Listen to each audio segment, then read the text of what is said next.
ജീവനിൽ പേടിയില്ലേ? ഏതൊരു വ്യക്തി, ഒരു പൂച്ചയ്ക്കാണെങ്കിലും നമ്മുടെ ആ പൂച്ചയുടെ ജീവനിൽ പേടിയുണ്ടാവും. അതാണ് നമ്മൾ അവിടെ നിന്ന് ഇങ്ങോട്ടേക്ക് വന്നേ. ഇവരെ വിളിച്ചാൽ ഇവർ വേഗം വരുമോ? പോർച്ചുകാർ അവർ വരുമ്പോൾ നമുക്കൊരു ഇച്ചിരി ഒരു ധൈര്യം വരുവേ. എന്തുണ്ടെങ്കിലും അവർ പടക്കം പൊട്ടിച്ചെറിഞ്ഞിട്ടെങ്കിലും ഓടിച്ചു വിടും. നമ്മൾ ഈ ആനേനെ ഉപദ്രവിക്കാൻ പോയാൽ നമ്മളെ ഉപദ്രവിച്ചാലോ ആ പേടിക്ക് നമ്മൾ അങ്ങോട്ടേക്ക് അടുക്കൂല. ഓരോരുത്തർക്കൊക്കെ കിട്ടിയ തെങ്ങും തോപ്പൊക്കെ പോയി കാണണം. നല്ല മരുഭൂമി പോലെ ആക്കിയിട്ടുണ്ട്. ആന എന്ന് പറഞ്ഞാൽ പുറത്തിറങ്ങാൻ പറ്റില്ല. 7 മണി കഴിഞ്ഞാൽ ഇവിടെ നമുക്ക് വേഗം ഈ കാക്കേനെയും പൂച്ചേനെയൊക്കെ പോലെ വേഗം കൂട്ടി കയറിയില്ലെങ്കിൽ ഏത് വഴിക്കാണ് മരണം വരുന്നതെന്ന് പറയാൻ പറ്റില്ല. ഇതെന്താ മുഖം നോക്കി ചെയ്യണ പോലെ ഓരോരുത്തർ ചെയ്യണേ. നമ്മളെയൊക്കെ തിരിഞ്ഞ് അവിടെ മാറ്റി നിർത്തും. എന്നിട്ട് ഇവർക്ക് വേണ്ടുന്ന ആൾക്കാരെ മുന്നോട്ട് കയറ്റിക്കൊണ്ടു. അവരിപ്പം പ്രൊമോട്ടറാണ്. നമ്മളിപ്പം ഒരു ജോലിയിലും നമ്മളിങ്ങനെ കൂലിപ്പണി എടുത്ത് നടക്കണവരാ. നമ്മൾ അവരുടെ മുഖത്ത് നോക്കി 2 വാക്ക് അവർക്ക് വർത്താനം തിരിച്ചു പറയാൻ മറുപടി പറയാൻ പറ്റാത്ത 2 വർത്താനം പറഞ്ഞാൽ കണക്കാണ്. പിന്നെ അവർ പറയാം അവർ വേറെയാണ്, അവർക്കൊന്നും ബുദ്ധിയില്ല, അവരോടൊന്നും സംസാരിച്ചിട്ട് കാര്യമില്ല എന്നാണ് പറയുന്നത്.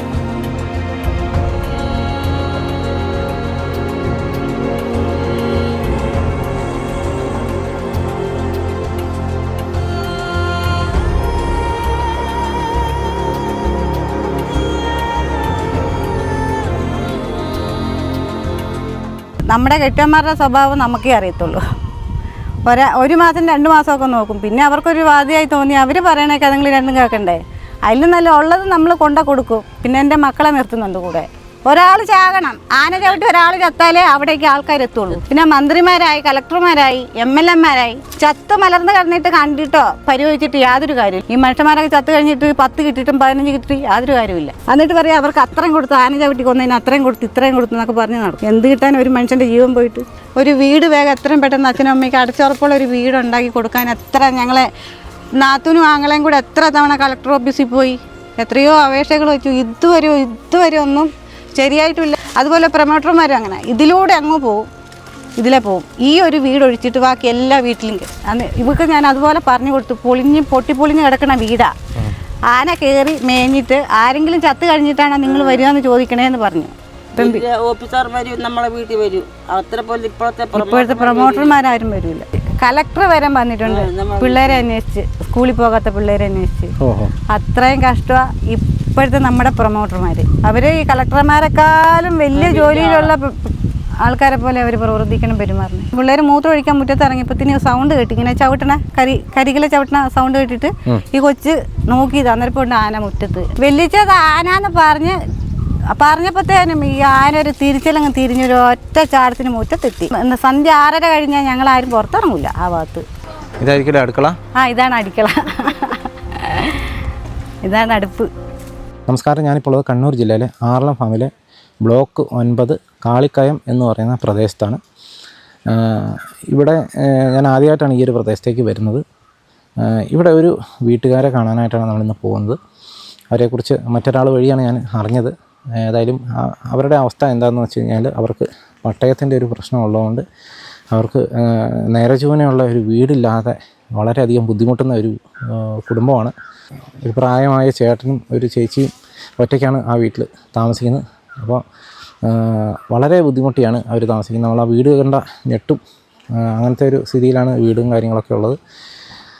എന്നും ആന വരുന്ന ഒരു പ്രദേശമാണ്. കാട്ടാനയുടെ കളിയാണ് ഈ പ്രദേശത്തൊക്കെ. കാട്ടാനകൾ എന്നും വരും, വീടിൻ്റെ മുൻവശത്തൊക്കെ പതുങ്ങി നിൽക്കും. അങ്ങനെ ഒരു വളരെ അധികം ബുദ്ധിമുട്ട് നേരിടുന്ന ഒരു പ്രദേശമാണ്. അങ്ങനെ ഒരു പ്രദേശത്ത് ഒരു അടച്ചുറപ്പും ഇല്ലാത്ത ഒരു സാധാരണ മണ്ണുകൊണ്ട് തേച്ച ഒരു വീട്ടിൽ ആണ് ഈ ഒരു മനുഷ്യർ താമസിക്കുന്നത്. അപ്പോൾ അവരോട് നമ്മൾ ചോദിക്കാൻ പോവുകയാണ് എന്താണ് അവരുടെ അവസ്ഥ, അവരുടെ സ്ഥിതി എന്താണ് എന്നുള്ളതൊക്കെ. അപ്പോൾ അവരോട് നമുക്കിന്ന് അതിനെക്കുറിച്ചൊന്ന് നേരിട്ട് ചോദിച്ച് മനസ്സിലാക്കുക എന്നുള്ളതാണ് ഈ ഒരു എപ്പിസോഡിൻ്റെ ഉദ്ദേശം കേട്ടോ.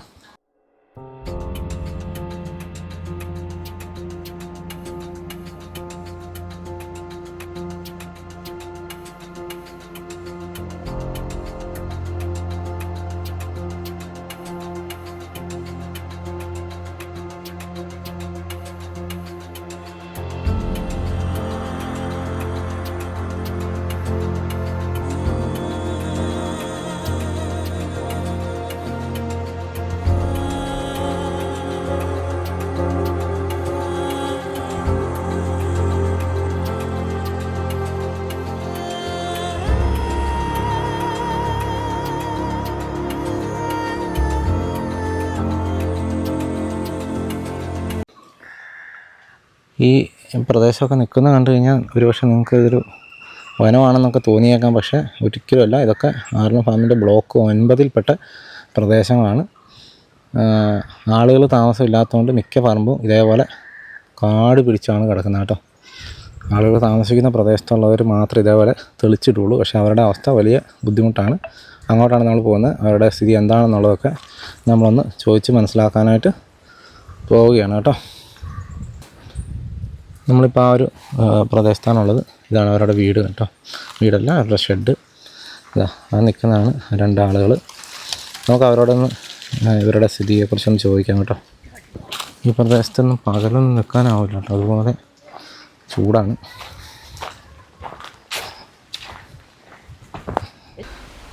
പേരെങ്ങനെ ചേച്ചി? എൻ്റെ പേര് ഗീത. അച്ഛൻ്റെ പേരോ? അച്ഛൻ്റെ പേര് കൈമേ. അമ്മയുടെ? അമ്മ ജാനു. സംസാരിക്കാൻ ബുദ്ധിമുട്ടുണ്ടല്ലേ? അച്ഛന് അമസ്മാരത്തിൻ്റെ രോഗമൊക്കെ ആയിട്ട് കിടക്കില്ല. ആണല്ലേ. നിങ്ങൾ എത്ര വർഷമായിട്ട് ഇവിടെ താമസിക്കും? 10-20. നമ്മൾ ഈ ആർലം ഫാമിലേക്ക് കയറി കൂടി അന്ന് വന്ന് കൈയേറി താമസിക്കാൻ തുടങ്ങി. അപ്പം ഇവർ പറഞ്ഞ് അവർക്ക് പട്ടയം കിട്ടിയ സ്ഥലം വേണ്ട, ഇത് തന്നെ മതി എന്ന്. അങ്ങനെ പട്ടയം കിട്ടിയ സ്ഥലം വേറെ ആയിരുന്നു? വേറെ മേലെ ആയിരുന്നു. അത് വന്നത് ഗിരിസാറും പിന്നെ മറ്റേ നമ്മുടെ ഇപ്പം മെമ്പറായിരിക്കണൊരു സവിത മെമ്പറും കൂടെ വന്ന് ചോദിച്ചിട്ട് അച്ഛൻ്റെ അടുത്ത് പട്ടയം വാങ്ങിച്ചിട്ട് പോയി. പക്ഷെ അവരിപ്പം പറയണത് അവരുടെ അടുത്തില്ലാന്ന്, അവർ വന്ന് വാങ്ങിച്ചില്ല എന്നാ പറയുന്നത്. അന്ന് ഞാനും ദൃശ്സാക്ഷിയാ പട്ടയം മേടിച്ചോണ്ട് പോയാ. പക്ഷെ ഇപ്പൊ അവരുടെ അടുത്ത് ഇല്ലാന്ന സംഭവം ഇല്ലാന്നാ പറയുന്നത്. അതുകൊണ്ട് നിങ്ങൾക്ക് വീടും ഇല്ല. ഇപ്പൊ എഴുതി കൊടുത്തിട്ടുണ്ട്. പിന്നാന്ന് ഇപ്പൊ സാന്ദ്ര പ്രമോട്ടർ അവര് വിളിച്ചിട്ട് അമ്മയും നാത്തൂനും ഒക്കെ കൂടെ പോയി. അതൊക്കെ എഴുതി കൊടുത്തിട്ടുണ്ട്. വേഗം പാസ്സായി കിട്ടുന്ന പറഞ്ഞു. ഇനി അറിയില്ല എന്താന്ന്. എത്ര വർഷമായിന്നറിയോ ആന വന്ന് ഇവിടെ മയിലാടുക ചെയ്യുന്നത്. എല്ലാ ദിവസവും ആന വരുന്നുണ്ട്? എല്ലാ ദിവസവും ആനയാ. ഇത് ശരിക്കും കാളിക്കയോ അല്ലേ? കാളിക്കയോ. പിന്നെ ഇവിടെ നമ്മള് ഭജനമടമൊക്കെ എടുത്തിട്ടുണ്ട്. ഇനിയിപ്പോൾ ഈ പട്ടായം കിട്ടിക്കഴിഞ്ഞാലേ നമുക്ക് ഇതൊക്കെ ഒന്ന് പൂർത്തിയാക്കാൻ പറ്റും. പിന്നെ അതുപോലെ നമുക്ക് 10-ാം ബ്ലോക്കിലും ഒരു വീട്, ഞങ്ങളുടെ എൻ്റെ പേര് ഗീത രാജേഷ്, 10-ാം ബ്ലോക്കിൽ 647 പ്ലോട്ടിനും അവിടെ താമസിക്കുന്നത്. എത്ര വർഷമായി ഞങ്ങൾ അവിടെ കയറി താമസിച്ചിട്ട്. ഇപ്പം ഇത് കയറി താമസിച്ചല്ലേ നമുക്ക് പട്ടായം കിട്ടിയതാ. വീട് പാസ്സായി, വീട് കിട്ടി. വീടാണെങ്കിൽ ഒരു തള്ളുമ്പോഴത്തേനും അത് നിലം പൊത്തും, അതുപോലത്തെ വീടാണ്. ആനയാണെങ്കിൽ തിന്നെ പാഞ്ഞു കയറും. അത് കാരണം ഞങ്ങൾ ഇങ്ങോട്ടേക്ക് പോകുന്നു. ഇപ്പം പ്രമോട്ടർമാർ പറയുന്നത് നമ്മൾ വീടിൻ്റെ കാര്യം ചോദിക്കുമ്പോൾ നിങ്ങളവിടെ താമസമില്ലല്ലോ, അത് കാരണം നമ്മൾ അങ്ങോട്ട് പോക്കില്ല, അന്വേഷണമില്ല. അവിടെ നമ്മൾ എന്ത് വിശ്വാസത്തിലാണ് പോയി അവിടെ താമസിക്കുക? ഒന്ന് പോയി കാണാൻ തന്നെ വേണം ആ വീടും പരിസരമൊക്കെ. വെറും പാറ പുറത്താ, കരിമ്പാറയുടെ പുറത്താ വീട്. ഇത് അച്ഛനും അമ്മയും. നമ്മൾ വന്നിട്ട് ഇപ്പം 2 വർഷമായി ഇവിടെ നിന്ന്. താമസിക്കാൻ പറ്റൂല. അവിടെ താമസിക്കാൻ പറ്റാത്തതുകൊണ്ട് ഇങ്ങോട്ട് വന്നേ. ഇവിടെയും നല്ലൊരു അടച്ചുറപ്പുള്ള വീടൊക്കെ ആണെങ്കിൽ നമുക്ക് അവിടെ താമസിക്കുന്നതിന് ഒരു കുഴപ്പമില്ല. വെള്ളവും ഇല്ല. ഇതെന്തോ മുഖം നോക്കി ചെയ്യണ പോലെ ഓരോരുത്തർ ചെയ്യണേ. നമ്മളെയൊക്കെ തിരിഞ്ഞ് അവിടെ മാറ്റി നിർത്തും. എന്നിട്ട് ഇവർക്ക് വേണ്ടുന്ന ആൾക്കാരെ മുന്നോട്ട് കയറ്റി കൊണ്ടുപോകും.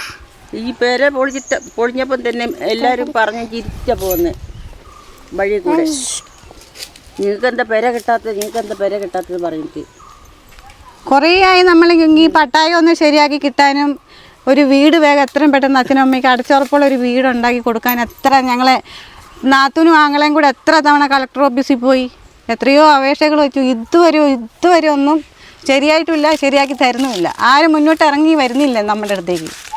അതുപോലെ പ്രമോട്ടർമാരും അങ്ങനെ ഇതിലൂടെ അങ്ങ് പോവും, ഇതിലെ പോവും. ഈ ഒരു വീട് ഒഴിച്ചിട്ട് ബാക്കി എല്ലാ വീട്ടിലും കയറും.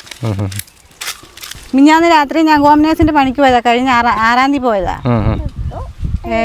10-ാം തീയതി രാത്രിയിൽ പിള്ളേർ വിളിച്ചിട്ട് പറഞ്ഞു, അമ്മ ആന വന്നേക്കുക. ഞാൻ പറഞ്ഞു, നിങ്ങളാ ഗ്രൂപ്പ് ലീഡ് പോസ്റ്ററുടെ ഫോണിലേക്ക് വിളിക്കുന്നത്. ഞാൻ മെസ്സേജ് ഇട്ടിട്ട് അവർ നോക്കിയില്ല അമ്മ എന്ന് പറഞ്ഞു. ഞാൻ പറഞ്ഞു, എന്നാൽ പിന്നെ നീ നേരെ ഓഫീസിലേക്ക് വിളിക്കുക, വേറെ നമ്പറുണ്ടല്ലോ, ഓഫീസിലേക്ക് വിളിച്ചിട്ട് നീ കാര്യങ്ങൾ പറയാം. അന്ന് ഇവർക്ക് ഞാൻ അതുപോലെ പറഞ്ഞു കൊടുത്തു. പൊട്ടിപ്പൊളിഞ്ഞ് കിടക്കണ വീടാ. ആന കയറി മേഞ്ഞിട്ട് ആരെങ്കിലും ചത്ത് കഴിഞ്ഞിട്ടാണോ നിങ്ങൾ വരികയെന്ന് ചോദിക്കണേന്ന് പറഞ്ഞു. അതുപോലെ പെണ്ണ് വിളിച്ച് ചോദിച്ചു. അപ്പോഴത്തേനും പോസ്റ്റ് വണ്ടി അവിടെ എവിടെയായിരുന്നു എന്ന് തോന്നുന്നു. ആ സെക്കൻഡ് ഇവിടെ വന്നു എന്ന് പറഞ്ഞു. ഒരാൾ ചാകണം, ആന ചവിട്ടി ഒരാൾ ചത്താലേ അവിടേക്ക് ആൾക്കാരെത്തുള്ളൂ. പിന്നെ മന്ത്രിമാരായി, കളക്ടർമാരായി, MLA-മാരായി ചത്ത് മലർന്ന് കിടന്നിട്ട് കണ്ടിട്ടോ പരിഹരിച്ചിട്ട് യാതൊരു കാര്യമില്ല. അതിന് ആദ്യം നേരെ ഇവർ എന്തെന്നാ പറയണ്ടേ, ആദ്യം ഇവർ അതിന് ഒരു ഇതായി മറിയായി നിൽക്കണം. എന്നാലേ രക്ഷയുള്ളൂ. ഈ മനുഷ്യന്മാരൊക്കെ ചത്ത് കഴിഞ്ഞിട്ട് 10 കിട്ടിയിട്ടും 15 കിട്ടി യാതൊരു കാര്യമില്ല. എന്നിട്ട് പറയാം അവർക്ക് അത്രയും കൊടുത്ത് ആന ചവിട്ടി കൊന്നതിന് അത്രയും കൊടുത്ത് ഇത്രയും കൊടുത്തു എന്നൊക്കെ പറഞ്ഞ് നടക്കും. എന്ത് കിട്ടാൻ ഒരു മനുഷ്യൻ്റെ ജീവൻ പോയിട്ട്. ഇതാണെങ്കിൽ ഓരോ നിമിഷം ചത്തു വീണ് എണീക്കണേ വീടിൻ്റെ ഉള്ളിൽ നിന്ന്. ഈ വീട്ടിൽ ഇവർ താമസിക്കുന്നത്? ആ ഇവിടെ താമസിക്കണേ. നമ്മളിപ്പം കുടുംബമൊക്കെ താമസിക്കണല്ലേ. നമ്മുടെ കെട്ടിയന്മാരുടെ സ്വഭാവം നമുക്കേ അറിയത്തുള്ളൂ. ഒരു മാസം 2 മാസമൊക്കെ നോക്കും. പിന്നെ അവർക്കൊരു ബാധ്യമായി തോന്നി അവർ പറയണേക്കെ അതുങ്ങൾ രണ്ടും കേൾക്കണ്ടേ. അതിൽ നല്ല ഉള്ളത് നമ്മൾ കൊടുക്കും. പിന്നെ എൻ്റെ മക്കളെ നിർത്തുന്നുണ്ട് കൂടെ. അതാ പറഞ്ഞ ഇതുങ്ങൾക്കൊരു വീട് കിട്ടുമായിരുന്നെങ്കിൽ അത്ര നല്ലതായിരുന്നു. എത്രയും വൈകി സ്ഥലം ഒന്ന് പാസ്സാക്കി കിട്ടുമായിരുന്നെങ്കിൽ. ആ ഇതുങ്ങൾ രണ്ടേ ഉള്ളൂ. ഒന്നിനാണെങ്കിൽ കണ്ണും കാണൂല, ഒന്നിനാണെങ്കിൽ ബോധവുമില്ല. ഈ നമ്മൾ ഒരു കാര്യം ചോദിച്ചിട്ട് ആലോചിക്കുക എന്താ പറയണ്ടേ, അവരെന്താ ചോദിച്ചേ ആലോചിച്ച് തോന്നുവാണെങ്കിൽ അതിന് മറുപടി പറയുള്ളൂ. ഇപ്പം അങ്ങനെ ചോദിച്ചിട്ട് എനിക്കൊന്നും മറുപടി പറഞ്ഞു കിട്ടില്ല. ഇതാണെങ്കിൽ പറയുന്നേ പിന്നെയും പറഞ്ഞുകൊണ്ടിരിക്കും. എന്താ പറയണേ എന്താ ചെയ്യണേന്ന് അറിയില്ല. അതാ ഞങ്ങൾ വരുന്നവരോടൊക്കെ എത്രയോ പ്രൊമോട്ടർമാർ മാറി മാറി വരുന്നു. അവരോടൊക്കെ പറഞ്ഞ ഈ സ്ഥലം ഒന്ന് ശരിയാക്കിയിട്ട് വേഗം അതിനൊരു വീട് ശരിയാക്കി കൊടുക്കും. നിങ്ങൾക്ക് ഇതിന് മുന്നേ ഉണ്ടായിരുന്ന വീട് ഉണ്ടായിരുന്ന സ്ഥലം ഇതിലും കഷ്ടമായിരുന്നു അല്ലേ? 10ാം ബ്ലോക്കാ? അല്ല മുകളിലാ. അവിടെ വെള്ളമൊന്നും കിട്ടൂല. വെള്ളത്തിന് പ്രശ്നമുള്ള ഇങ്ങോട്ട് വന്നല്ലേ?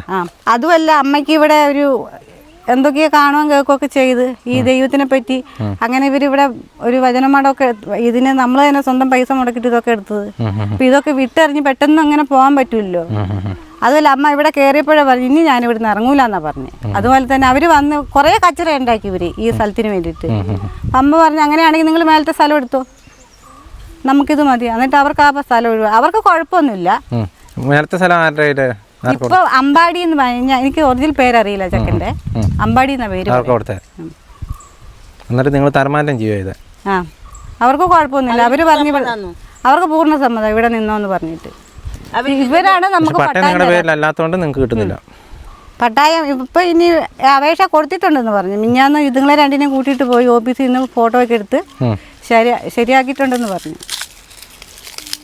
ഈ വീടൊന്നും ശരിയാക്കിയില്ലാത്ത കൊണ്ട് ഇതൊന്നും കൊണ്ട് നടക്കാനാവില്ലെന്ന് പറഞ്ഞിട്ടാണ് അവര് മാറിയത്. ആനയൊക്കെ വന്നു കഴിഞ്ഞാൽ വലിയ ഇത് ഈ ഷെഡിനകത്തൊക്കെ താമസിക്കൽ വലിയ ബുദ്ധിമുട്ടല്ലേ? എല്ലാ ദിവസവും ഉണ്ടല്ലോ ആന? എല്ലാ ദിവസവും തോന്നല്ലേ. ഇന്നലെ അതിലൂടെ പോയി. മിഞ്ഞാന്നാണെങ്കിൽ ഇതിന്റെ ചൂട്ടിക്കിടന്ന് ആറാട്ടായിരുന്നു പറഞ്ഞു. ഇതൊക്കെ ആന ആക്കിയതാ? 2 ദിവസം മുമ്പേ വരികയാണെങ്കിൽ ഇഷ്ടം പോലെ ചക്ക കണ്ടേനെ. ചിലപ്പോ ഇന്നത്ത് ഒരു പ്ലാവിൽ കൊണ്ട് പ്ലാവ് ചക്ക ഉണ്ടല്ലേ? നിങ്ങൾ അറിയോ രാത്രി ഇത് വരുന്നതൊക്കെ? പിന്നെ നമ്മൾ നിന്നോട് നോക്കിയിരിക്കായിരുന്നു. നിങ്ങളുടെ നേരെ പാഞ്ഞു വരുന്ന സാഹചര്യമൊക്കെ ഉണ്ടായിട്ടുണ്ടോ? പിന്നെ ഞങ്ങളുടെ 10ാം ബ്ലോക്കിലെ വീട്ടില് അതാരും പറഞ്ഞാൽ വിശ്വസിക്കില്ല കേട്ടോ. നമ്മൾ പിള്ളേരിങ്ങനെ പറഞ്ഞു. പിള്ളേർ മൂത്രം ഒഴിക്കാൻ മുറ്റത്ത് ഇറങ്ങിയപ്പോഴത്തേന് സൗണ്ട് കേട്ടി. ഇങ്ങനെ ചവിട്ടണ കരികിലെ ചവിട്ടണ സൗണ്ട് കേട്ടിട്ട് ഈ കൊച്ച് നോക്കിയത്. അന്നേരം കൊണ്ട് ആന മുറ്റത്ത്. വെല്ലിച്ച അനീത്തിയുടെ കൊച്ചാ. വെല്ലിച്ചത് ആനാന്ന് പറഞ്ഞപ്പോഴത്തേനും ഈ ആന ഒരു തിരിച്ചിലങ്ങ് തിരിഞ്ഞൊരു ഒറ്റ ചാടത്തിന് മുറ്റത്തെത്തി. അന്നേരം നമ്മുടെ വിനീതയായിരുന്നു പ്രൊമോട്ടർ. ആ പുള്ളിക്കാരി പിന്നെ ചാനൽക്കാരൊക്കെ കൊണ്ടുവന്നായിരുന്നു. എന്നിട്ട് എന്നോട് ചോദിച്ച് അവർ റിപ്പോർട്ടൊക്കെ എഴുതിയെടുത്തിട്ട് അന്ന് പോയത്. പിന്നെ അതിന് ശേഷം ആരെയും കണ്ടിട്ടില്ല. പിന്നെ അവൾ മാറിയതിന് ശേഷം നമ്മുടെ ആ ഭാഗത്ത് അങ്ങനെ നല്ല പ്രൊമോട്ടർമാരാരുമില്ല. നിങ്ങളുടെ അവിടെ ഒത്തിരി താമസക്കാരുണ്ടോ? ഇഷ്ടം പോലെ 10ാം ബ്ലോക്കിൽ കുറേ. 10ൽ കൃത്യം എവിടെയായിട്ടാ നിങ്ങളുടെ സ്ഥലം? കോർട്ടിന്റെ താഴെയായിട്ട്. സ്ഥിരം ആനയുള്ള സ്ഥലം അല്ലേ? അവിടെ ജീവിക്കുക. പുറത്ത് പോലും സന്ധ്യ 6:30 കഴിഞ്ഞാൽ ഞങ്ങൾ ആരും പുറത്തിറങ്ങൂല ആ ഭാഗത്ത്. 1.5 അടം വരും ആന. വീടിന് ചുറ്റും ഞങ്ങൾക്ക് വീടിന് ചുറ്റും കവുങ്ങും കശ്മാവിന്റെ തൈയൊക്കെ ഉണ്ട്. മൊത്തം പറിച്ചത് എല്ലാം തീർത്തത്. അത് കണ്ട് മടുത്തിട്ട പുള്ളിക്കാരൻ പറഞ്ഞു ഇവിടെ ജീവിച്ചിട്ടും കാര്യം നിന്റെ. ഞാൻ പറഞ്ഞു നാട്ടിൽ പോയാലും നമുക്കവിടെ സ്ഥലമൊന്നും ഇല്ലല്ലോ. നാട്ടിൽ അമ്മയ്ക്കൊരു 10 സെന്റ് സ്ഥലമുണ്ട്. അവിടെ ഇപ്പം ആങ്ങളെയും കെട്ടിയോളും പോയി നിൽക്കുന്നത്. നാട്ടിലെങ്കിലും ഒരു 5 സെന്റ് സ്ഥലം ഉണ്ടായിരുന്നെങ്കിൽ നമുക്ക് അവിടെ പോയി നിൽക്കായിരുന്നു. ഇനിയിപ്പോൾ ഇവിടെ കിടന്ന് ചാകാനും നമുക്ക് രക്ഷയുള്ളൂ. 4 മക്കളില്ലേ? 4 മക്കളിലെ 3 മക്കൾക്ക് മക്കളുണ്ട്. ഇനി ഒന്നിനും കൂടെ ഉള്ളൂ കിട്ടിച്ചൂടെ. ബാക്കിയുള്ളവരൊക്കെ എവിടെയാ? ആങ്ങളെയും ഭാര്യയും ഞാനാനിപ്പോയില്. അവരിവിടെ ആയിരുന്നു. അവർ ആനശല്യത്തിന് അങ്ങോട്ടേക്ക് പോയത്. അതുകൊണ്ട് പുറത്തേക്ക് പോയത്. ആന എന്ന് പറഞ്ഞാൽ പുറത്തിറങ്ങാൻ പറ്റില്ല. 7 മണി കഴിഞ്ഞാൽ ഇവിടെ നമുക്ക് വേഗം ഈ കാക്കേനെയും പൂച്ചേനെയൊക്കെ പോലെ വേഗം കൂട്ടി കയറിയില്ലെങ്കിൽ ഏത് വഴിക്കാണ് മരണം വരുന്നതെന്ന് പറയാൻ പറ്റില്ല. ഇതിലെ നേരെ ആന എങ്ങനെ ഇവിടെ പുഴയിലേക്ക് പോകുന്നയാ? പുഴയിലേക്ക് നല്ലപ്പാ. പുഴയിൽ 7 മണി കഴിഞ്ഞാൽ പുഴയിലൊന്നും നിൽക്കില്ല പിള്ളേർ, എല്ലാം കയറിപ്പോരും. ഈ ആർളം ഫാമിൽ എത്ര വീടുണ്ടോ അത്ര വീട്ടിൽ ആന കയറുന്നതാണ്. ഓരോരുത്തർക്കൊക്കെ കിട്ടിയ തെങ്ങും തോപ്പൊക്കെ പോയി കാണണം. നല്ല മരുഭൂമി പോലെ ആക്കിയിട്ടുണ്ട്. ഇവിടെ കൃഷി ചെയ്തിട്ട് ഒരു കാര്യമില്ല, ഒരു രക്ഷയില്ല. പുറത്ത് പണിയുണ്ടെങ്കിൽ നമുക്ക് ജീവിച്ചു പോകാം. അതിനും വെളുപ്പിന് പോകാനാവില്ല. 6 മണി 7 അത് നമ്മളിപ്പം പുറത്ത് പണിയുടെ കൂലിപ്പണിയല്ലേ എടുക്കുന്നത്. അവർ പറയണ സമയത്ത് പോയില്ലെങ്കിൽ പിന്നെ അവർ പിന്നെ ജോലി ഉണ്ടാവില്ല. രാവിലെ ഏറ്റു പോകണമെങ്കിൽ ആന. ഒരു ദിവസം എൻ്റെ മൂത്ത കൊച്ചേ, അത് ആരും പറഞ്ഞാൽ വിശ്വസിച്ചു. 7 മണിയായപ്പം കൊച്ച ഒരുങ്ങി നിന്ന് ഇതിലേ പോകേണ്ട കൊച്ച. അപ്പോൾ തന്നെ അമ്മ വിളിച്ചിട്ട് പറഞ്ഞു ലേശം വെള്ളം കുടിച്ചിട്ട് പോടാന്ന്. അങ്ങനെ അവിടെ നിന്ന് കൊച്ച് ആ വെള്ളം വാങ്ങിച്ചിട്ട് തിരിഞ്ഞപ്പോൾ ഉണ്ട് ആന ആ വഴി ഇങ്ങനെ വരും. അന്ന് നേരെ പോകുമായിരുന്നെങ്കിൽ എൻ്റെ കൊച്ച് ആനയുടെ ചോട്ടിലാണ്. ഈ ഭാഗത്ത് കൂടുതലും വരുന്ന ഒറ്റയാനല്ലേ. ഇവിടെ ഒരു ദിവസം 4 ആന നേരം പത്തപ്പോൾ പോയത്. ഇവരെ വിളിച്ചാൽ ഇവർ വേഗം വരുമോ പോർച്ചുകാർ? അവർ വരുമ്പോൾ നമുക്കൊരു ഇച്ചിരി ഒരു ധൈര്യം വരുവേ. എന്നാലും അവരുണ്ടല്ലോ, എന്തുണ്ടെങ്കിലും അവർ പടക്കം പൊട്ടിച്ചെറിഞ്ഞിട്ടെങ്കിലും ഓടിച്ചു വിടും. നമ്മൾ ഈ ആനേനെ ഉപദ്രവിക്കാൻ പോയാൽ നമ്മളെ ഉപദ്രവിച്ചാലോ ആ പേടിക്ക് നമ്മൾ അങ്ങോട്ടേക്ക് അടുക്കൂല. നമ്മൾ സ്വതവേ ഈ മൃഗങ്ങളെ ഉപദ്രവിക്കൂല. അങ്ങനെ ഉപദ്രവിച്ചു കഴിഞ്ഞാൽ ഇത് തിരിച്ച് പകയായിട്ട് ഇത് നമ്മളെ പിന്നെ ഉപദ്രവിക്കുന്ന പറയണേ. ആ പേടിക്ക് നമ്മൾ ആനേനെ ഒന്നും ചെയ്യൂല. നിന്നോട് ഇത് വീട്ടിലേക്ക് പാഞ്ഞു കയറി അന്ന് അങ്ങനെയാണെങ്കിൽ നമുക്ക് എന്തെങ്കിലുമൊക്കെ ചെയ്യാമായിരുന്നു. പക്ഷെ അന്ന് ഒന്നും ചെയ്തില്ല. അത് അതേ ദിവസം തന്നെ പിന്നെയും അത് 3-ാം പക്കം ആ ആന പിന്നെയും വന്നു നിന്നു. അത് വന്നിട്ട് ഇറയത്ത് പമ്മി നിൽക്കുമായിരുന്നു. ഇവിടെയല്ല 10-ാം ബ്ലോക്കിൽ. അങ്ങനെ ആനശല്യം ആയ കാരണം ഞങ്ങൾ ഇവിടെ വന്നേ. ഞാൻ എന്നിട്ട് ഓരോ കാര്യത്തിനും പ്രൊമോട്ടറെ വിളിക്കുമ്പം പ്രൊമോട്ടർ എന്താ പറയുന്നത്, നിങ്ങളവിടെ താമസം, നമുക്ക് ജീവനിൽ പേടിയില്ലേ? ഏതൊരു വ്യക്തി ഒരു പൂച്ചയ്ക്കാണെങ്കിലും നമ്മുടെ ആ പൂച്ചയുടെ ജീവനിൽ പേടിയുണ്ടാവില്ല. അതെ, അതാണ് നമ്മൾ അവിടെ നിന്ന് ഇങ്ങോട്ടേക്ക് വന്നത്. അന്ന് അവരൊരു നല്ലൊരു അടച്ചുറപ്പുള്ള വീടിനുള്ള അപേക്ഷ പോകുമ്പോൾ ഒന്ന് ജസ്റ്റ് ഒന്ന് വിളിച്ച് എല്ലാവരും നമ്പറുണ്ട്. നമ്മൾ ആ പ്രൊമോട്ടർ വന്നപ്പം നമ്പറൊക്കെ കൊടുത്തത്. ഒന്നൊന്ന് വിളിച്ച് പറയുക അപേക്ഷ വന്നിട്ടുണ്ട്, എന്താണെന്ന് വെച്ചാൽ നിങ്ങൾ ചെയ്യണം. അന്നാ നമ്മൾ പോകാണ്ടിരിക്കുമോ? ഓഫീസർമാർ നമ്മളെ വീട്ടിൽ വരും. അത്ര പോലെ ഇപ്പോഴത്തെ പ്രൊമോട്ടർമാരാരും വരില്ല. വലിയ കലക്ടർ വരാൻ പറഞ്ഞിട്ടുണ്ട് പിള്ളേരെ അന്വേഷിച്ച്, സ്കൂളിൽ പോകാത്ത പിള്ളേരെ അന്വേഷിച്ച്. അത്രയും കഷ്ടമാണ് ഇപ്പോഴത്തെ നമ്മുടെ പ്രൊമോട്ടർമാർ. അവർ ഈ കളക്ടർമാരെക്കാളും വലിയ ജോലിയിലുള്ള ആൾക്കാരെ പോലെ അവർ പ്രവർത്തിക്കണം, പെരുമാറണം. അതോ നമുക്ക് എന്തെങ്കിലും അപേക്ഷയോ എന്തെങ്കിലും ഫോമോ കിട്ടണമെങ്കിൽ ഇന്ന് ചെയ്യണ്ടെങ്കിൽ അവർ ഇന്നേ വന്ന് പറയും, നാളെ വന്ന് പറയുള്ളൂ. അതെന്താ? അന്നേരം ജാതി സർട്ടിഫിക്കറ്റ്, വരുമാന സർട്ടിഫിക്കറ്റ്, പിന്നെ നമ്മൾ എത്രയില്ല പഠിച്ചേ, ആധാർ, റേഷൻ കാർഡ്, അതിൻ്റെ കോപ്പി, പട്ടായത്തിൻ്റെ കോപ്പി, ഇതൊക്കെ എടുത്ത് വെക്കണമെങ്കിൽ ഒരു 2 ദിവസം മുമ്പ് വരും നമ്മളെ അറിയിക്കണ്ടേ. അത് നാളെയാണ് ഡേറ്റ്.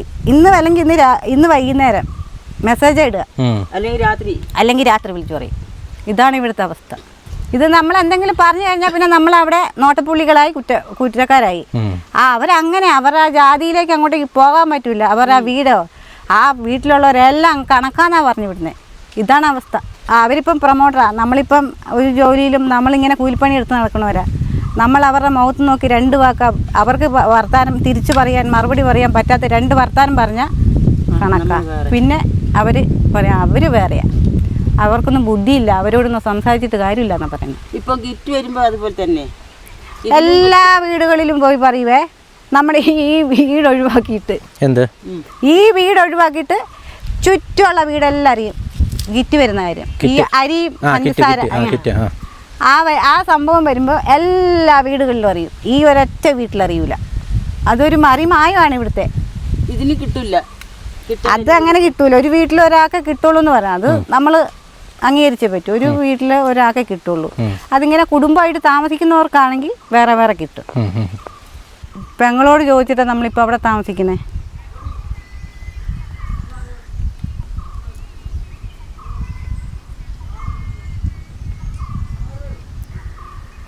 അച്ഛൻ ഒന്നാമത്തെ കാര്യം നടക്കാൻ പറ്റൂല. വണ്ടി കൂട്ടിയിട്ട് വേണം എവിടെയെങ്കിലും പോവുകയാണെങ്കിൽ തന്നെ കൂട്ടിട്ട് പോവാം. ആ ഇവിടം വരെ 60 റുപ്യ 70 റുപ്യ കണ്ട് ഓട്ടോ. അത് രാത്രി വരില്ല. നമ്മൾ ചത്തെന്ന് പറഞ്ഞ ഒരാൾ ചത്തെന്ന് പറഞ്ഞ ഒരു വണ്ടിയും വരൂല. രാവിലെ അല്ല, രാത്രിയിലല്ലേ. അതുപോലത്തെ സ്ഥലമാണല്ലോ. അതെ, അവരെന്ത് വിശ്വസിച്ചാ വരിക? ഒരാളെ രക്ഷിക്കാൻ വരുമ്പോൾ ചിലപ്പോൾ മരുന്ന് കൂടുതൽ അവനും കൂടെ ചാവുകയാണെങ്കിൽ അവരെ പറഞ്ഞിട്ടും കാര്യമില്ല. പിന്നെ അല്ലെങ്കിൽ 108 വിളിച്ചോളുക. ഞങ്ങൾ കഴിഞ്ഞ പ്രാവശ്യം അങ്ങനെ ചെയ്തേ. കൊച്ചിന് മേലത്തെ ഒരു മധുവേട്ടൻ്റെ മോന് ഇതുപോലെ തല കറങ്ങി വീണിട്ട് അന്നേരം ഇപ്പോൾ ആനശല്യമൊന്നും ഇല്ലായിരുന്നു വലുതായിട്ട്. ഞങ്ങളൊരു 10-16 വണ്ടി വിളിച്ചു, ആശാ വർക്കറെ വിളിച്ചു. ആശാ വർക്കർ റേഞ്ച് ഇല്ലാത്ത സ്ഥലത്താണ്. എന്നിട്ട് ലാസ്റ്റ് മധുവേട്ടൻ 108 വിളിച്ചിട്ട് വണ്ടി വന്ന് ചെക്കനെ എല്ലാവരും കൂടി ഇവിടുന്ന് എടുത്തോണ്ട് പോയി. വണ്ടിയുള്ളൊരു അവരുടെ കൂട്ടുകാർ പോലും വന്നില്ല എന്നാണ്. ഈ സ്ഥലത്തിൻ്റെ ഒരു പ്രത്യേകത. അതെ, അതുമല്ല ഈ ഭാഗത്തെ മനുഷ്യന്മാരൊന്നും ഒരു ഒരുമയില്ലാത്ത പോലെയാണ്. പരസ്പരം ഒരു സമ്പർക്കമില്ല. ഒരാൾക്കൊരു ഇത് ബുദ്ധിമുട്ട് വരുമ്പോൾ എല്ലാവരും ഒറ്റക്കെട്ടായി നിന്ന് പ്രവർത്തിക്കുകയാണെങ്കിൽ കുഴപ്പമില്ലായിരുന്നു കേട്ടോ. വീടിൻ്റെ പകല് വെയിൽ കാരണം ആ ചേട്ടൻ കിടക്കുന്ന കേട്ടോ ഇവിടെ. ആലോചിച്ച് നോക്കണം, ഇത്രയും പ്രായമുള്ള ഒരാൾ വെയിലിൻ്റെ ആധിക്യം മൂലം പെരക്കകത്ത് കിടക്കാൻ പറ്റാത്തതുകൊണ്ട് പറമ്പിൽ പോയി കിടക്കുകയാണെന്ന് പറയുമ്പോൾ ആലോചിച്ച് നോക്കി. പിന്നെ വീട് കൊണ്ട് എന്താ ഇത് നിങ്ങൾ സ്വന്തമായിട്ട് ചെയ്തായിരിക്കും അല്ലേ? ഇത് സ്വന്തമായിട്ട് ചെയ്തതാ. സൗകര്യങ്ങളൊക്കെ കിറ്റുവിനും ആങ്ങളെയും കൂടെ വന്നിട്ട് പിന്നെ മേലേന്ന് മധുവായിട്ടനും എല്ലാം കൂടെ വന്നിട്ട് ചെയ്തു കൊടുത്തത് ആണല്ലേ. സ്വന്തമായിട്ട് ഒരു തട്ടിക്കൂട്ടി ഉണ്ടാക്കിയ ഒരു സംഭവമാണ്. ഇപ്പോൾ സ്വാഭാവികമായിട്ടും മുകളിലൊക്കെ ആസ്പെറ്റോസാണ്. ഇത് തന്നെ ആസ്പെറ്റാസേ ഇരുട്ടി ഒരു ക്ഷേത്രം പൊളിച്ചപ്പോൾ ആ ക്ഷേത്രത്തിൻ്റെ ആസ്പെറ്റോസ് അവർ തന്നത്. അവർക്ക് മനുഷ്യശി തോന്നിയിട്ട് തന്ന ആസ്പെറ്റാസ് ഇരുട്ടിയിലെ ആ ക്ഷേത്രത്തിന്റെ പേര് ആ പുള്ളിക്കാരൻ മരിച്ചു പോയി. കുറുപ്പച്ചനായിരുന്നു ഇവിടെ പാലക്കുന്നിലുള്ള. ആ പുള്ളി മരിച്ചുപോയി. ആ പുള്ളി മുഖേന കിട്ടിയതാ ഈ ഷീറ്റ്. ആ ഷീറ്റാണ് നമ്മൾ എടുത്തിട്ടേക്കുന്നത്. അല്ലെങ്കിൽ ഇതുങ്ങള് ചെളിക്കകത്ത് തന്നെയായിരുന്നു. ആണല്ലേ. മഴക്കാലത്തൊക്കെ വലിയ ബുദ്ധിമുട്ടായിരിക്കും. പിന്നെ മഴ പെയ്യുമ്പോൾ ഇവിടെയൊക്കെ പാത്രം എടുത്ത് വെച്ചിട്ട് ഇരിക്കുക. കഴിഞ്ഞ കൊല്ലമൊക്കെ അങ്ങനെ ചെയ്ത് 6000 രൂപ ഷീറ്റാണ് വാങ്ങിച്ചത് കഴിഞ്ഞ പ്രാവശ്യം. അത് അതുങ്ങൾക്ക് ഗഡുക്കളായിട്ട് കിട്ടാനുണ്ടായിരുന്ന പെൻഷൻ കിട്ടി. രണ്ടിനും കൂടെ 6000 രൂപ. ആ പൈസ കൊണ്ട് ഷീറ്റ് വാങ്ങിച്ചു. മറ്റേ പ്ലാസ്റ്റിക്കിന്റെ അത് 2 കാറ്റടിച്ചപ്പോഴത്തേനും പോയി. ഇതാ ഇത് വെഡിന്റെ ഒരു വെഡ് കടം വാങ്ങിച്ചതാ. അത് അടച്ചടച്ച് തീർത്തിട്ട് അത് ലാസ്റ്റ് അടവ് തീർന്നപ്പോൾ ബെഡ് കീറി അത് മറയാക്കി വെച്ചേക്കുന്നത്. ബെഡിന്റെ ഷീറ്റായത്. ഓ ഇതാണ് കേട്ടോ ഇവരുടെ ഒരു അവസ്ഥ എന്ന് പറയുന്നത്. ഇവർക്ക് അത്യാവശ്യമായിട്ടൊരു വീടാണ്. വീടില്ലാത്തതുകൊണ്ട്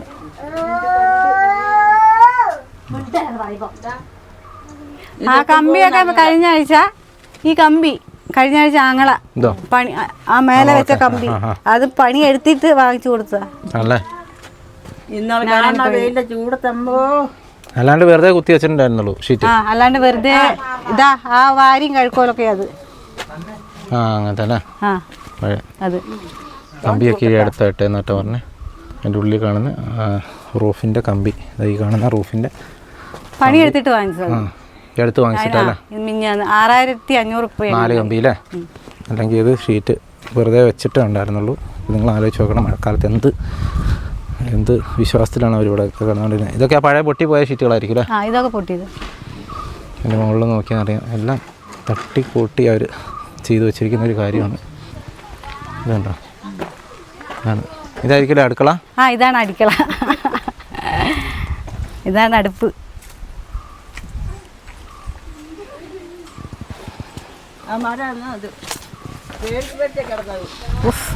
വെയില് ഇതുപോലെ ആനയുള്ള ഒരു പ്രദേശത്ത് ഈ മനുഷ്യർ താമസിക്കുന്ന വീടാട്ടോ ഈ കാണുന്നത്.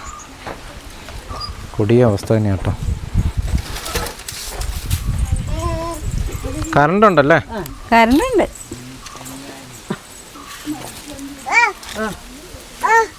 കറണ്ട് ഉണ്ട് കേട്ടോ. അത് തന്നെ വലിയ അത് ആ വാങ്ങിച്ചോണ്ട് പോയ പട്ടായില്ലേ അതിന്ന് കിട്ടിയതാ.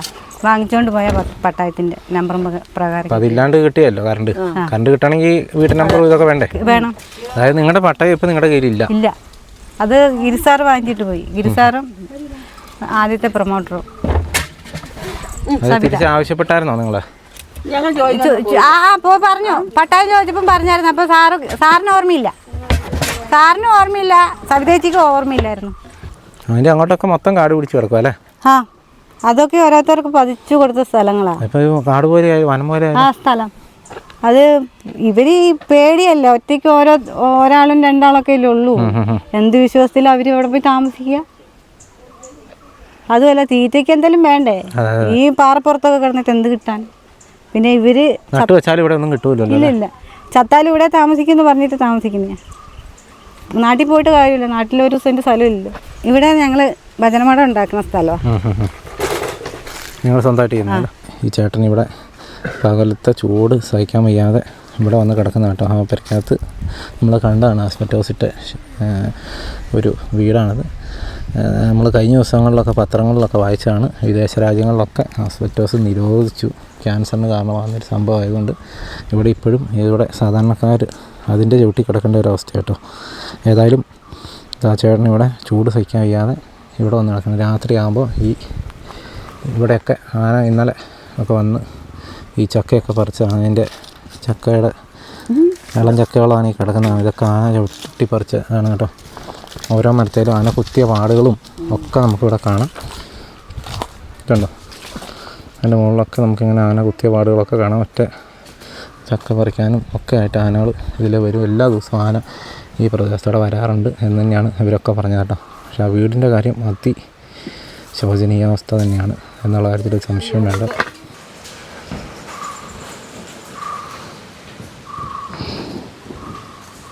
അതുപോലെ നമ്മളിപ്പോൾ ആ വീടിൻ്റെ ആ പ്രദേശം കണ്ടു, അവർ പറയുന്ന കാര്യങ്ങളും കേട്ടു. അവരുടെ വീടിൻ്റെ അവിടെ നിന്ന് തൊട്ട് താഴെയുള്ള പ്രദേശമാണ് ഈ കാണുന്നത് കേട്ടോ. ഇതിലൊക്കെ ആളുകൾ ഓരോ ആളുകളുടെ വീട്ടിലേക്ക് ഇതിലൊക്കെ താമസക്കാരുള്ളതാണ്. ഇതിനെ ഈ ഇടഭാഗത്തൊക്കെ ഉള്ള ആളുകളൊക്കെ പല സ്ഥലത്തുനിന്നും ആളുകൾ ഒഴിഞ്ഞു പോയി. അവർക്ക് കൊടുത്തിരിക്കുന്ന സ്ഥലമൊക്കെ ഇതുപോലെ കാട് പിടിച്ച് കിടക്കുകയാണ്. അപ്പോൾ സ്വാഭാവികമായിട്ടും സകലവിധ മൃഗങ്ങളും ഇതുണ്ടോ, ഒരു ചാല് തന്നെ ഇതിലെ ഉണ്ട്. എന്തൊക്കെയോ മൃഗങ്ങളൊക്കെ രാത്രി നടന്ന് പോകുന്ന സ്ഥലങ്ങളാണ്. 6 മണി കഴിഞ്ഞാൽ ഈ പ്രദേശത്തൊക്കെ ആനയായിരിക്കും കേട്ടോ. കറണ്ട് പോസ്റ്റൊക്കെ നിങ്ങൾക്ക് കണ്ടാൽ മനസ്സിലാവും. ഇവിടെയൊക്കെ ആളുകൾ താമസമുള്ളതാണ്, ഫോറസ്റ്റ് അല്ല. ഒരു പറമ്പ് ഉപയോഗിക്കാതെ കുറേ കാലം കിടന്നു കഴിഞ്ഞാൽ ഈ രീതിയിലായിരിക്കും ഇതിൻ്റെ ഒരവസ്ഥ എന്ന് പറയുന്നത്. വളയങ്കാൽ എന്ന് പറയുന്ന പ്രദേശത്തുനിന്ന് സഞ്ചരിച്ചാണ് ഇങ്ങോട്ട് വന്നത്. അതിൽ 3/4 ഭാഗവും റോഡില്ലാത്ത പ്രദേശമാണ്, കുറച്ച് ഭാഗമേ ഉള്ളൂ റോഡുള്ളത്. ചേട്ടൻ പേരെങ്ങനെയാണ്? ബാബു. അതുപോലത്തെ അവസ്ഥ തന്നെയായിരിക്കുമല്ലോ നിങ്ങൾ? ശല്യമുണ്ട്, ഭയങ്കര ആന ശല്യം. എല്ലാ ദിവസവും ഒരു 8 മണിയാകുമ്പോഴത്തേനും ആന ശല്യം ആണല്ലേ. ഞങ്ങൾ പുറത്തൊന്നും ഇറങ്ങൂല. പുറത്തിറങ്ങാൻ പറ്റിയല്ല. എല്ലാ ദിവസവും വരുന്നുണ്ടല്ലേ? എല്ലാ ദിവസവും വരുന്നുണ്ട്. അല്ലേ, പുറത്തേക്ക് ഇറങ്ങാൻ പറ്റിയല്ല രാത്രിയില്ല. ഒരു ആശുപത്രി കേസൊക്കെ വന്നു കഴിഞ്ഞാൽ അല്ലേ ബുദ്ധിമുട്ടാണ്, ഭയങ്കര ബുദ്ധിമുട്ടാണ്. വണ്ടി വിളിച്ചാൽ രാത്രി വണ്ടിയും വരികയില്ല, ആരും കൊണ്ടും വരും. ഒരു വണ്ടിയും വരില്ല രാത്രി 8 മണി കഴിഞ്ഞാൽ ഒരു വണ്ടിയും വരില്ല. അല്ലേ, വണ്ടിക്കാർക്കെല്ലാം പേടിയാ. അതെ, എല്ലാവർക്കും പേടി ഉണ്ടാവുമല്ലോ. ആന നിങ്ങളെ മുതലൊക്കെ നശിപ്പിക്കുന്നുണ്ടല്ലേ? എല്ലാം ഉണ്ടല്ലേ? എല്ലാം ഉണ്ട്. മിഞ്ഞാന്ന് അവരുടെ പ്ലാവ് അവരുടെ പ്ലാവിൻ്റെ അടിയിൽ വന്ന് ഒറ്റ നിപ്പുണ്ടായിരുന്നു. പിന്നെ അവർ പോർച്ചുകാർ വിളിച്ചു, അവർ വന്നിട്ട് ഓടിച്ചു. വിളിച്ചാൽ വന്നോളൂ? വരും, രാത്രിയാണെങ്കിലും വിളിച്ചാൽ വരും. എത്ര വർഷമായി ഇവിടെ താമസിക്കാൻ തുടങ്ങിയിട്ട്? ഞങ്ങളിപ്പോൾ 10-20 വർഷമായി. 20 വർഷമായില്ലേ? 20 വർഷമായി ഈ ബുദ്ധിമുട്ടുണ്ട്? ഉണ്ട്. ഞാന് പന്നി, പിന്നെ മലാനും. പന്നി മലാനും എല്ലാം ഉണ്ടല്ലേ? എല്ലാം ശല്യ. നിങ്ങൾ പറമ്പിലൊന്നും കൃഷിയും ചെയ്യുന്നില്ലേ? ഒന്നും ചെയ്താൽ വെക്കൂല. അതെ, മൊത്തം കാട് പിടിച്ചു കൊടുക്കുമല്ലേ? ഈ വഴി ഇത് ഇങ്ങനെ പുറകോട്ട് എങ്ങനെയാ പോകുന്നത്? അങ്ങ് പുഴയിലേക്ക് പോകുന്ന വഴി. അലക്കലും കുളിക്കലും എല്ലാം അവിടെ എല്ലാം പുഴയെന്നാ ഞങ്ങൾ. നിങ്ങൾക്ക് വേറെ കുടിവെള്ളം ഉണ്ടോ അവിടെ? കുടിവെള്ളം അപ്പുറമുണ്ട്, കിണറുണ്ട്. കിണറുണ്ടല്ലേ? സ്വന്തം കുത്തിയതാ? അല്ല, അവര് കുത്തിയതാ. ഞങ്ങൾ അവിടെ നിന്ന് വെള്ളം എടുക്കല്ലേ നമ്മള്. വേനൽക്കാലത്ത് വെള്ളം ഇല്ലാണ്ടാകുന്നുണ്ടോ?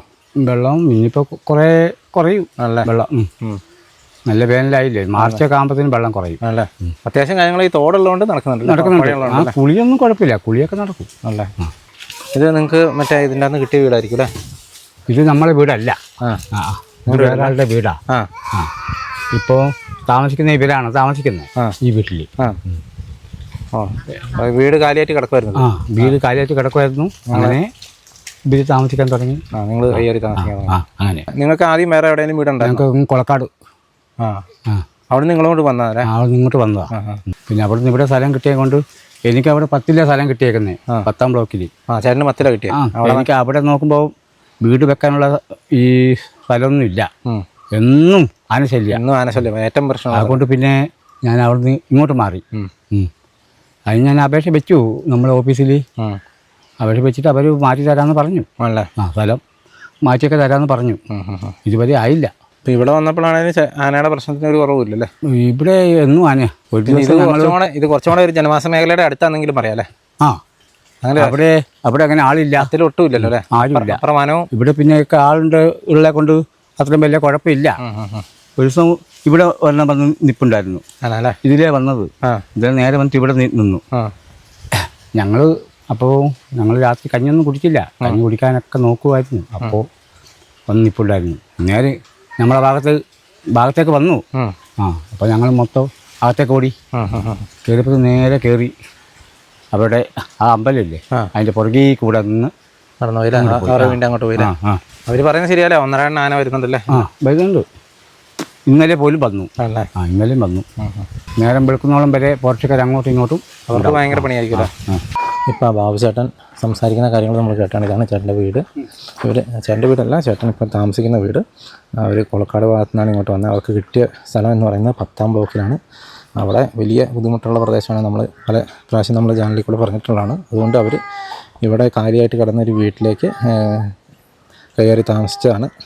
ഇവിടെ ഇവിടെയാണ് ഇപ്പോൾ താമസിക്കുന്നത്. പക്ഷേ ഇവിടെയും ആനശല്യത്തിന് ഒരു കുറവുമില്ല എന്നുള്ളതാണ് മറ്റൊരു സത്യം കേട്ടോ. കണ്ടോ, പിള്ളേരൊക്കെ തോട്ടിൽ അലക്കാനും കുളിക്കാനൊക്കെ ആയിട്ട് പോകുന്ന രംഗമാണ് ഈ കാണുന്നത്. അപ്പം നിങ്ങൾ കണ്ടല്ലോ, ഇതാണ് നമ്മളിന്ന് ഇവിടെ വന്നപ്പോൾ കണ്ട ആ ഒരു വളരെ ഭയാനകമായ ഒരു കാഴ്ച എന്ന് പറയുന്നത്. അവരുടെ അവസ്ഥയൊക്കെ നമ്മൾ കണ്ടതാണ്. വളരെ ബുദ്ധിമുട്ടി തന്നെയാണ് ആ മനുഷ്യരൊക്കെ അവിടെ ജീവിക്കുന്നത് എന്നുള്ള കാര്യത്തിൽ ഒരു സംശയവും വേണ്ട. അവരുടെ വീടിൻ്റെ സൈഡിൽ കൂടെയും വീടിൻ്റെ മുമ്പ് വശത്തൊക്കെ എല്ലാ ദിവസവും എന്ന് പറയുന്ന പോലെ ആന വരുന്നതാണ്. അവരുടെ വീടിൻ്റെ ഒരു അവസ്ഥ കണ്ടു. ഒരു വല്ലാത്ത ഒരു അവസ്ഥയിൽ നിൽക്കുന്ന ഒരു വീടാണ്. എപ്പോൾ വേണമെങ്കിലും പൊളിഞ്ഞ് വീഴാം. മഴ പെയ്ത് കഴിഞ്ഞാൽ ഒരു തുള്ളി വെള്ളം പോലും പുറത്തേക്ക് പോകാതെ എല്ലാം പെരയ്ക്കകത്ത് തന്നെ വീഴുന്നൊരവസ്ഥ. വെയിലത്താണെങ്കിൽ പെരയ്ക്കകത്ത് കിടക്കാൻ പറ്റില്ല. അപ്പോൾ അവർ ഇന്ന് വെയിലത്ത് പകൽ പുറത്ത് പോയി മരത്തിൻ്റെ ചവിട്ടി കിടക്കുന്ന രംഗമാണ് നമ്മൾ കണ്ടത്. അപ്പം നമ്മൾ ആലോചിച്ച് നോക്കണം, പിന്നെ വീട് എന്നതുകൊണ്ട് എന്താണ് അർത്ഥമാക്കുന്നത്? ഒന്നാതെ അവർക്ക് വീട് കിട്ടിയില്ല. അവർ സ്വന്തമായിട്ടുണ്ടാക്കിയ ഒരു വീടാണ്. വേറെ നിവൃത്തിയില്ലാതെ ഒന്ന് കയറി കിടക്കാൻ വേണ്ടിയിട്ട് അവർ ചെയ്ത പരിപാടിയാണ്. പക്ഷേ അതുകൊണ്ട് പോലും അവർക്കൊരു ഉപകാരമില്ല. എത്രയും പെട്ടെന്ന് അവർക്കൊരു വീട് കിട്ടുക എന്നുള്ളതാണ് അവരുടെ ഒരു ആവശ്യം. അതിന് അവർ പറഞ്ഞ കാര്യങ്ങളൊക്കെ നമ്മൾ കേട്ടു. പട്ടയത്തിൻ്റെ ഒരു ബുദ്ധിമുട്ടും അവർക്കുണ്ട്. അവരുടെ പട്ടയത്തിൻ്റെ ഒരു ബുദ്ധിമുട്ടും കാര്യങ്ങളൊക്കെ അവർ ഇതിനകത്തോടെ സംസാരിക്കാൻ നമ്മൾ കേട്ടതാണ്. അതിനെക്കുറിച്ച് ആധികാരികമായിട്ട് സംസാരിക്കാൻ ഞാനില്ല. പക്ഷേ അവർ പറഞ്ഞ കാര്യങ്ങൾ എന്തായാലും വളരെ സീരിയസ് ആയിട്ട് തന്നെ കണ്ടുകൊണ്ട് അധികൃതർ അതിനുള്ള നടപടി എടുക്കുക തന്നെ വേണം. കാരണം ഇത്തരത്തിലൊരു അവസ്ഥയിൽ ഇവരെ ഈ ഒരു ആനക്കാട്ടിൽ അവരെങ്ങനെ കിടക്കുക എന്ന് പറയുന്നത് തന്നെ ഒരു കണ്ണിച്ചെറിയില്ലാത്ത ഒരു കാര്യം തന്നെയാണ് എന്നുള്ള കാര്യത്തിൽ ഒരു സംശയമുണ്ട്. മനസാക്ഷിയുള്ള ആർക്കും അതിനോട് കണ്ണടയ്ക്കാനായിട്ട് സാധിക്കില്ല. ഏതായാലും അവരുടെ അവസ്ഥ നമ്മൾ നേരിട്ട് കണ്ടാണ്, അവർ പറയുന്ന കാര്യങ്ങളും കേട്ടാണ്. അത്രയൊക്കെ എനിക്കും അറിയത്തുള്ളൂ.